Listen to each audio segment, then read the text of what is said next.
silliest episode so far. Funniest episode yet. Not over the top hilarious, and that's to be appreciated. As funny as it was, I'm glad they didn't do too much. It's like they kept their composure through the whole thing.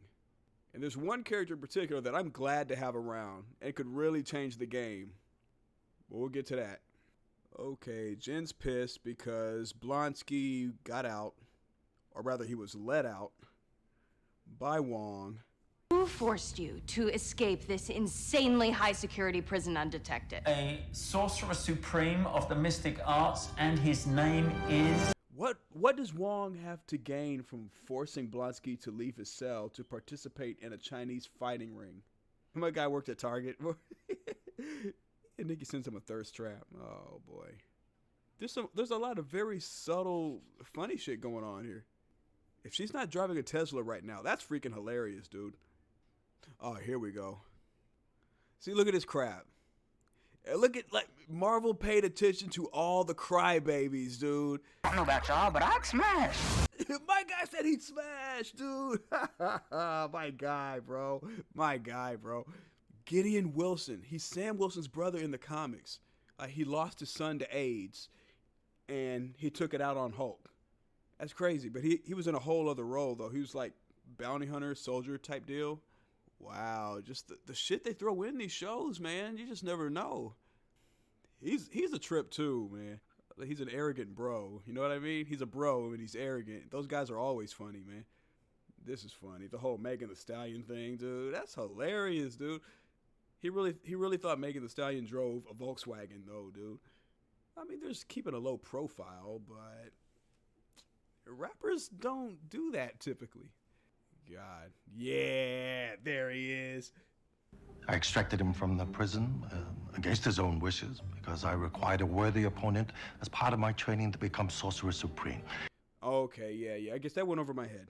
Oh, I know what you're thinking, Miss Walters. And I'm not erasing everyone's memories, not again. He acknowledged No Way Home. So this is happening after No Way Home, but during Shang-Chi? The way these universes just interact with each other, man. It's like we've been seeing Wong all over the place in Phase 4 so far. All over the place. He's a total idiot, dude. He's a whole idiot. He spent $175,000. Doesn't matter if it was Megan Thee Stallion or not. He spent $175,000 on a woman, bro. Like, what the trust fund, baby, dude. That's all it can be. I mean, he has to pay his own bills, but when his daddy goes, when his parents go, then he's got money coming. See, there we go. Runa, the light elf. Because we got Secret Invasion coming up, so we already know we got shape-shifting scrolls. Then now we've got this light elf just running around impersonating people. Oh, it's her. Oh. I love harassing women in the workplace. It's my kick, baby. Not cool. We are warned. I have changed. Emotionally, physically, metaphysically, spiritually, karmically, cosmically, interdimensionally. Etc. Interdimensionally, though? I thought he said shoot, but he said shiv, which is shank, stab. And that's pretty funny if you like dark humor. Like, Disney's just going there. A library is no longer a place where you can shiv somebody. Where'd he just come from? The Sanctum? Because he lost track of time. I like to think he just got out of his meeting with Shang-Chi, Katie, Bruce, and Captain Marvel. Because we don't know where Bruce is at either during that scene. And we know he can control his whole situation. Tried the old Asgard speech, man. Sit down. He deserves compensation for the financial and emotional trauma that he has suffered. My client and Mr. Bukowski were in a consensual relationship and engaged in role play. Oh, gross. No rap. It's a whole idiot, bro. And there she is again, like just that quick. Like she was just sitting down.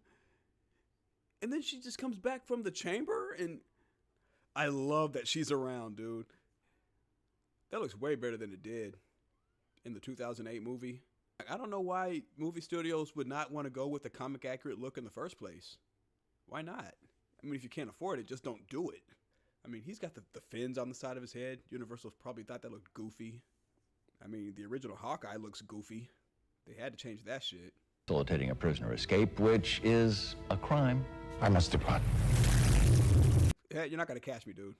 Here to respond to claims that you're one of Blonsky's rumored soulmates. Is there any truth to the rumors you got your powers from a mafia hit gone wrong? Dude, and they reference the original origin story. I like that. I said she originally got shot by a guy who works for Jonathan Trask. I probably got that name wrong. But the name Trask pops up a lot in X-Men lore, so they don't want to go there yet. We already got Professor X and a Wolverine Easter egg. That's pretty much all they're going to give us. In addition, we also sentenced the defendant to 60 days for impersonating a judge. No, nine. That's right. There's only one making a stallion. Next to nine. And she's right there in the courtroom. Okay, this is interesting. These guys are a small-time group of villains called the Wrecking Crew. They mainly fought Thor, but they fought She-Hulk and the Avengers too. She jokes that they got the weapons from an Asgardian construction worker, but they might have came from somewhere else. I'm thinking that they work for the leader, because one of these guys tries to get her blood. There. But it didn't work. Crack! Cracks his head up against another one, tosses him up. He lands on his shit like, oh my god. But yeah, I think they're going to be popping up. They'll just be like random goofballs. And right here she realizes, yeah, I'm in the game now. This shit is going to happen to me now. Random motherfuckers with crazy looking weapons are going to assault me. Jen has to stay She-Hulk, because that's how she arms herself. Like Titania in episode 1, the Wrecking Crew just now. She's got to be ready. She can't function as Jen anymore. I mean, she can still be a lawyer, but she has to stay She-Hulk. I see she's checking out some S.H.I.E.L.D. documents there. I just now noticed that. Okay, mid-credit scene. More goofy stuff. I'm not mad at this. I'm not a Megan Thee Stallion fan. I'm not a Megan Thee Stallion fan at all, but I'm not mad at this, but don't make it a regular thing to have her around. See, dude, Disney is growing up. I call this growth. There's some booty shaking going on there, dude. Shoot, that's growth to me. Shit. People mad at that now?